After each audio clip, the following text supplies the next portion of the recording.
किस नेटवर्क के लिए काम करते हो? जान ने अपनी बाकायदा जिरा का आगाज कर दिया था। मैं किसी नेटवर्क के चक्कर में नहीं पड़ता, सिर्फ अपने फायदे के लिए काम करता हूं। अगर मेरा अंदाजा गलत नहीं तो तुम अपने नाम से मुसलमान मालूम होते हो। जान ने क्या आराई की। तुम्हारा अंदाजा दुरुस्त है। अल्हम्दुलिल्लाह मैं मुसलमान हूं, मैंने फौरी तौर पर जवाब दिया। गैर मुल्कियों के लिए पाकिस्तान किसी भी तरह एक पुरकशिश मुल्क नहीं है, यहाँ गुर्बत है। समाजी पाबंदियां बेशुमार हैं, अल्कोहल का इस्तेमाल खिलाफ कानून है। फिर तुम यहाँ क्या कर रहे हो? यही सवाल मैं तुमसे भी कर सकता हूँ। मैंने चुपते हुए लहजे में कहा, मैं एक सरकारी मुलाजिम हूँ, एक मिशन पर यहाँ आया हूँ। यह इशारा तुम खुद भी दे चुके हो। उसने मुझे याद दिलाया, मेरा कोई मिशन नहीं, मैं एक बेफिक्रा सैलानी हूँ जिसे शराब से कोई रग़बत नहीं है। मैं नहीं मान सकता। पाकिस्तान में पाए जाने वाले बेशतर अरब और दूसरे गैर मुल्की मुसलमान किसी न किसी मिशन से वाबस्ता हैं। तुम अल-कायदा के आदमी तो नहीं हो। इनमें मेरा शुमार होता तो तुम मेरे नाम से जरूर वाकिफ होते। वो तुम्हारे चहेते और पाले हुए हैं। दूसरी तरफ से जान एशकोफ की तल्ख सी हंसी सुनाई दी। फिर वो बोला, तुम मुसलमान लोग अस्तंजा करते हो ना? इसके लिए आसपास से कोई भी कंकर पत्थर उठाते हो और उसे इस्तेमाल करने के बाद बेपरवाही से एक तरफ उछाल देते हो। बाद में भूल कर भी उसे याद नहीं करते। अल-कायदा वाले हमारे अस्तंजे के पत्थर थे। अफगानिस्तान में रूसियों का सर कुचलने के लिए इनकी जरूरत थी। अल-कायदा के हरीफों से अपनी बात मनवाने के लिए हमें इनकी हौसला अफजाई करना थी। हमने उनकी पुष्ट पर हाथ रख दिया। तुमने उनकी पुष्ट पर सिर्फ हाथ नहीं रखा, बनफ्से नफीस उनकी ओट में मौजूद थे। मैं उसकी बात काटे बगैर नहीं रह सका। हम जिस पर मेहरबान होते हैं उस पर अपनी फ्याजियों के सारे दरवाजे खोल देते हैं, उसे जमीन से उठाकर अपनी सतह पर ले आते हैं।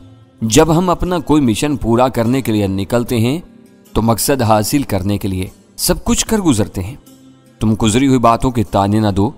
कल हमने अपने हाथों से इन्हें परवान चढ़ाया था और आज हम इनके लहू के प्यासे हैं, क्योंकि ये लोग हमारे अहकाम मानने की बजाय अपनी मनमानियां करने पर तुल गए थे।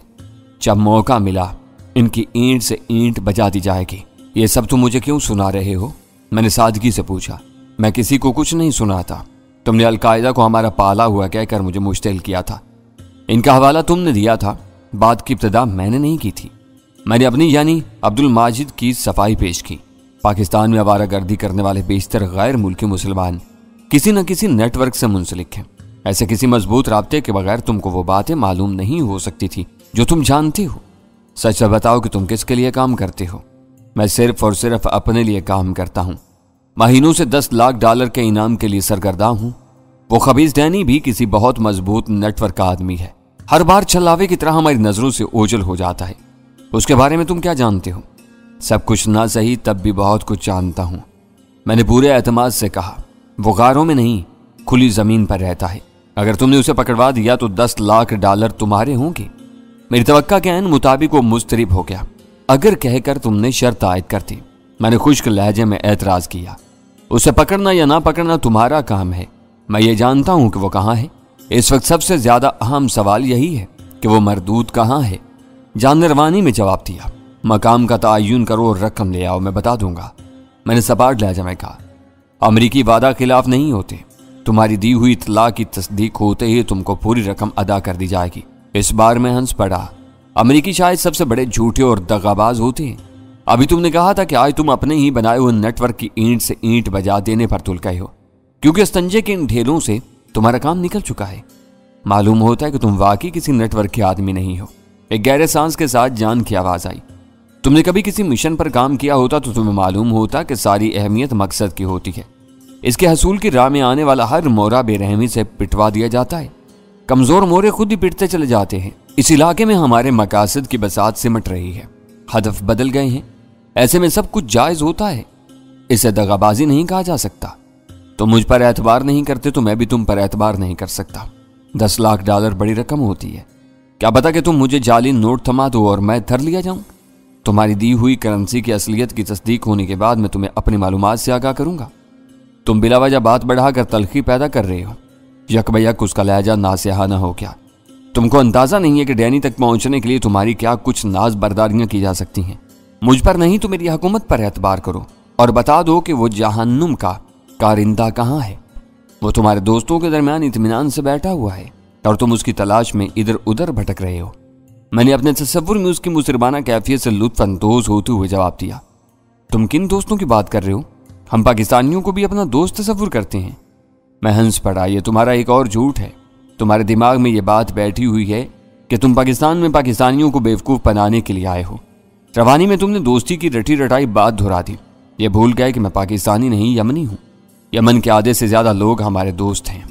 दूसरी तरफ से डटाई से कहा गया, एक रोज़ पूरे यमन पर हमारे दोस्तों का राज होगा। मैं सियासी नहीं, मुआशी मैदान का आदमी हूँ। किसी बदमाशी के बगैर अपनी रोज़ी कमाना चाहता हूँ। मैं समझ रहा हूँ कि तुम गोलमोल अल्फाज में अपने खदशात और तहफ़्फ़ुज़ात का इजहार कर रहे हो।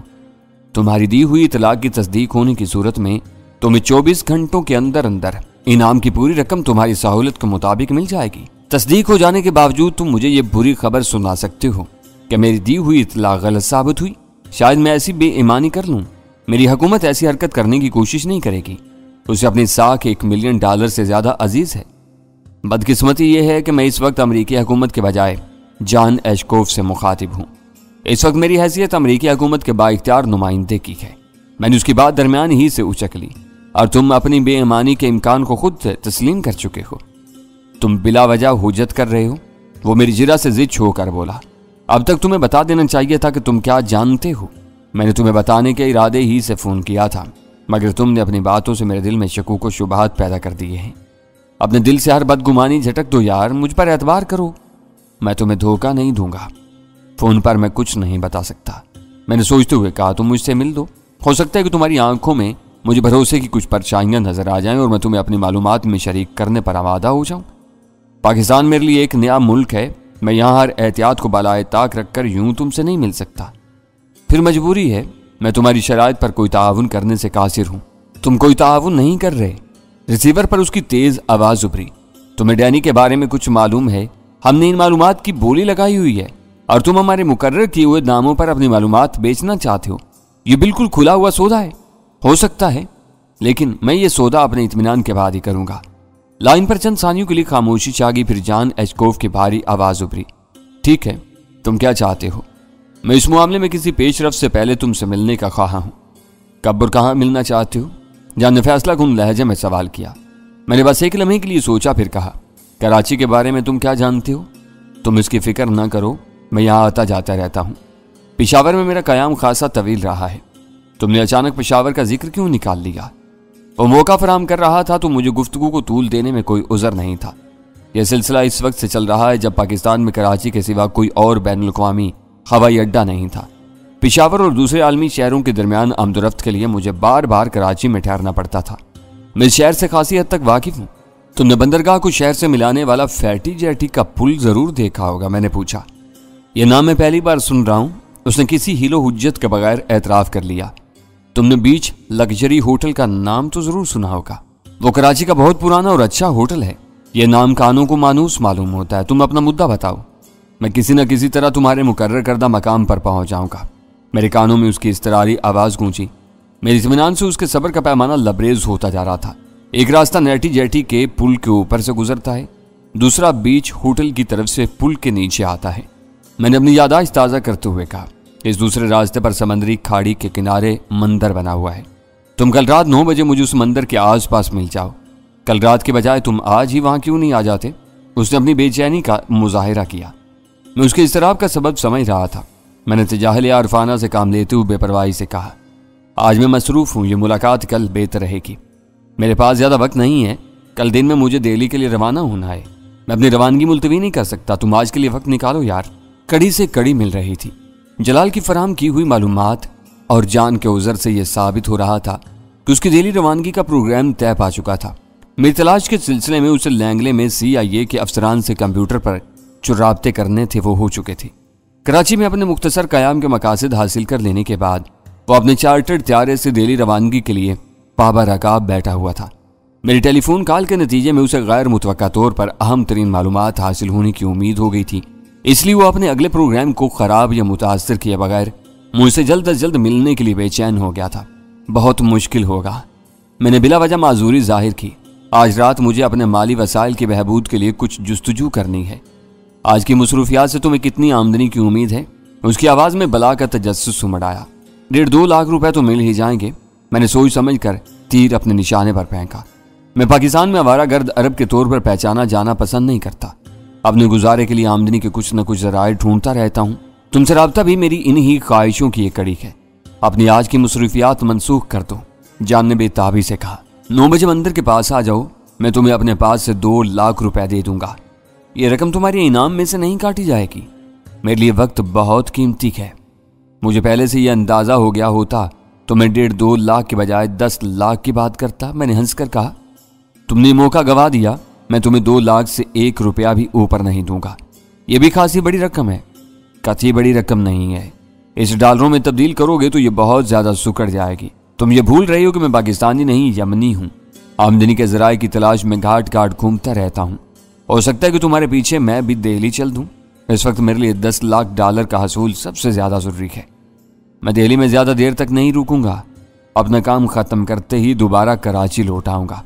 اس نے جلدی سے وضاحت کی، ابھی ہماری ملاقات بھی نہیں ہوئی اور تم نے اپنی وعدہ خلافیوں کی داغ بیل ڈال دی۔ میں نے شکایت کی، کیسی وعدہ خلافی؟ تم مجھ پر بلا وجہ الزام تراشی کیوں کر رہے ہو؟ پہلی بار اس کا لہجہ ترش ہو گیا۔ تم نے 24 گھنٹوں میں رقم ادا کرنے کا وعدہ کیا تھا۔ اگر ہم آج رات 9 بجے مل لیتے ہیں تو یہ مدت کل رات کے 9 بجے ختم ہو جائے گی۔ اب تم سنا رہے ہو کہ اس وقت تم دہلی میں بیٹھے ہوئے ہوگے تو میری رقم کون ادا کرے گا؟ اس وقت تم جان ایشکوف سے نہیں، امریکی حکومت کے ایک طاقتور نمائندے سے بات کر رہے ہو۔ میں کراچی سے چلا گیا تب بھی یہاں میرے اختیار اور وعدوں کا تسلسل برقرار رہے گا۔ کوئی دوسرا آدمی میرے وعدے پورے کرے گا۔ میں اس تک کیسے رسائی حاصل کروں گا؟ میں نے بے اعتباری سے پوچھا۔ تم آ جانے پر اپنی آمادگی ظاہر کرو تو سب کچھ ہو جائے گا۔ میں یوں خاموش ہو گیا جیسے تذبذب کا شکار ہو گیا ہوں۔ پھر میں نے نیم دلی سے کہا، ٹھیک ہے، میں آ جاؤں گا۔ گڈ۔ جان کی آواز سے فتح کی مسرت جھلک رہی تھی۔ سب کچھ طے ہو گیا ہے تو اتنا اشارہ تو دے دو کہ وہ کس شہر میں ہوگا۔ میں 5 سروسز کے نمائندوں کے ساتھ جان ایشکوف کی ملاقات کا تفصیلی احوال جلال کی زبانی سن چکا تھا۔ مجھے یہ بات معلوم ہو چکی تھی کہ لینگلے نامی امریکی علاقے میں بیٹھے ہوئے CIA کے ماہرین نے اپنی خداداد ذہانت سے کام لے کر یہ نتیجہ اخذ کر لیا تھا کہ ڈینی دہلی میں را اور CIA کے کلیدی عہدیداروں کے خون کی ہولی کھیلنے کے بعد امرتسر کے زمینی راستے سے بنگو کے ذریعے پاکستان پہنچ چکا تھا۔ ان کی قائم کی ہوئی یہ رائے اس قدر ٹھوس اور مستحکم تھی کہ انہیں کسی بھی طرح بہکانا یا بھٹکانا ممکن نہیں رہا تھا۔ پھر بھی میں نے جان کے چٹکی لینے کا فیصلہ کر لیا۔ اگر اس وقت میں یہ کہوں کہ وہ دہلی میں تمہارے دوستوں کے درمیان بیٹھا ہوا تو اوہ نو، اس کی گراتی ہوئی آواز نے میری بات کاٹ دی۔ اگر تمہاری معلومات کا یہ حال ہے تو میں نے بلا وجہ تم پر اپنا قیمتی وقت برباد کیا۔ یہ بات اتنی ناممکن نہیں ہے۔ تم اسے اتنی سختی سے کیوں مسترد کر رہے ہو؟ ویسے یہ مذاق کی بات تھی، میں نے کہا۔ مذاق بھی کچھ کرینے قیاس ہونا چاہیے۔ وہ جہاں جہاں سے گزرا ہے وہاں اس نے اپنی موجودگی کے ثبوت چھوڑے ہیں۔ اس حرامزادے کا خیال ہے کہ اس طرح وہ ہمیں اور بھارتیوں کو دہشت زدہ کرنے میں کامیاب ہو جائے گا۔ یہ اس کی بھول ہے۔ وہ دہلی میں تھا اور پھر امرتسر سے پاکستانی علاقے میں نکل گیا۔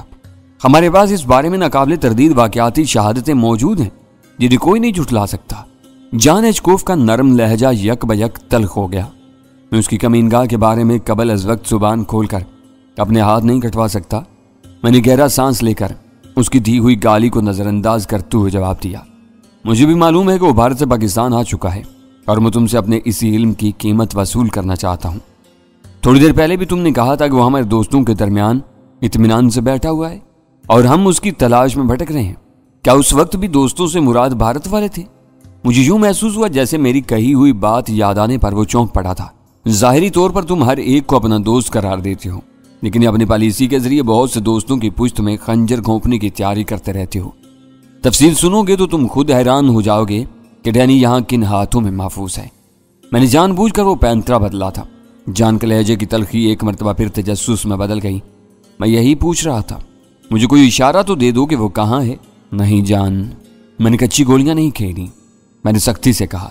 تم عیاری سے کام لے کر مجھ سے ہر بات اگلوانا چاہ رہے ہو، لیکن تم نے اب تک اپنے اس نمائندے کا نام، پتہ اور فون نمبر نہیں بتایا جو تمہارے دہلی جانے کے بعد مجھے انعام کی رقم ادا کرے گا۔ اگر تم باخبر ہو تو تم کو یہ معلوم ہونا چاہیے کہ میں آج ہی استنبول سے کراچی پہنچا ہوں۔ مجھے دیکھنا ہوگا کہ میرے خاص آدمیوں میں سے کون موجود ہے اور کون چھٹی پر گیا ہوا ہے۔ مکمل رازداری کے ساتھ اتنی بڑی رقم نقد ادا کرنے کے لیے آنکھیں بند کر کے ہر ایک پر اعتماد نہیں کیا جا سکتا۔ پھر تم نے یہ کیوں کہا تھا کہ میں آج رات تم سے ملنے پر آمادہ ہو جاؤں؟ तो तुम मुझे रकम देने के बारे में बता दोगे? मुझसे गलती हो गई। उम्मीद है कि तुम मेरी मजबूरी को समझ गए होगे। उसकी आवाज़ मुआज़त खाना हो गई। ये याद रखना कि मेरे साथ कोई चालबाजी करने की कोशिश की गई तो इसका अंजाम अच्छा नहीं होगा। मेरे साथ ही तुम्हारी बोटियां नोच डालेंगे। अभी तक तुम कह रहे थे कि तुम्हारा किसी नेटवर्क से कोई ताल्लुक नहीं है, फिर तुम्हारे खूनखार साथी कहां से निकल आए? हम चंद गहरे दोस्त हैं जो एक दूसरे के जान निसार हैं। मैंने बेपरवाही से जवाब दिया। हम किसी तंजीम के रुकन नहीं हैं।